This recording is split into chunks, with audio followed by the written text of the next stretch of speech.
ఈ రాష్ట్రంలో ఉమ్మడి ప్రభుత్వం ఏర్పడిందంటే దానికి కారణం జనసేన అధినేత పవన్ కళ్యాణ్ గారి పిలుపు మేరకు ప్రతి జన సైనికుడు తన కష్టార్జితాన్ని, ఎందుకంటే తెలుగుదేశంలో గతంలో నేను పనిచేశాను కాబట్టి చెప్తున్నా, 94 నుంచి 2008 వరకు తెలుగుదేశంలో పనిచేశాను. నేను వీళ్ళందరి నాయకులతో పనిచేశాను.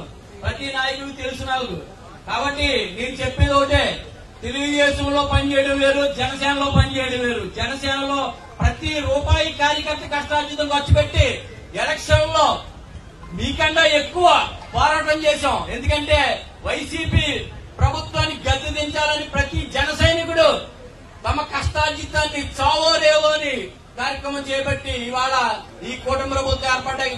ప్రతి కార్యకర్త కష్టపడ్డాడు.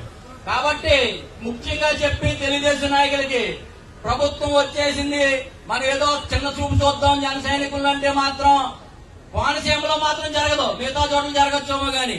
ఎందుకంటే ఇక్కడ 50% జన సైనికులు పనిచేశారు. మీకు ఓటు వేసిన దాంట్లో 50% జనసేన ఉంది. కాబట్టి ప్రతి కార్యక్రమంలోనూ జన సైనికులను గౌరవించాలి, పిలిచి ఏదో చేద్దామంటే కాదు. కాబట్టి ముఖ్యంగా చెప్పి నాయకులందరికీ చెప్తున్నాం, కార్యకర్తల కష్టార్జితంతో వచ్చిన పార్టీని, కార్యకర్తలను గౌరవిస్తేనే ఏ పార్టీ అయినా మనుగడ ఉంటది. గతంలో 94లో చంద్రబాబు నాయుడు గారు కార్యకర్తలను ఎలా చూశారో ఇప్పుడు మళ్ళీ అలా చూడాలి. ఎందుకంటే నలిగిపోయినారు. వైసీపీ గవర్నమెంట్ లో ప్రతి కార్యకర్తని చాలా ఇబ్బందులు పెట్టారు. కాబట్టి మిమ్మల్ని కోరేది ఏంటంటే పెద్దలందరినీ గతంలో జరిగిన అనవసరం, కానీ ఇక్కడి నుంచి జరగబోయే ప్రతి కార్యక్రమంలోని జన సైనికుల పాత్ర ఉండాలని కోరుకుంటున్నాం. అలాగే గురువు గారికి చెప్పేది ఏంటంటే, మినిస్టర్ గారికి, మీ శాఖలో మొన్న ఒక పోస్టర్ రిలీజ్ చేశారు, పశుగణన. అందులో పవన్ కళ్యాణ్ గారి ఫోటో లేదు.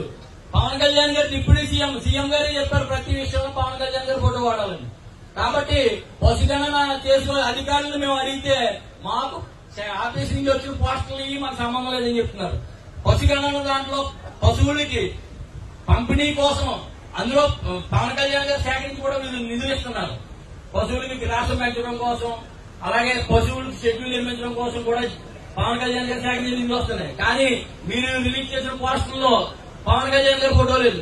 కాబట్టి దయచేసి మేము కోరేది ఏంటంటే, పవన్ కళ్యాణ్ గారిని ప్రతి విషయంలోనూ ముఖ్యమంత్రి గారు చెప్పినట్టు గౌరవించవలసిందిగా కోరుతున్నాం.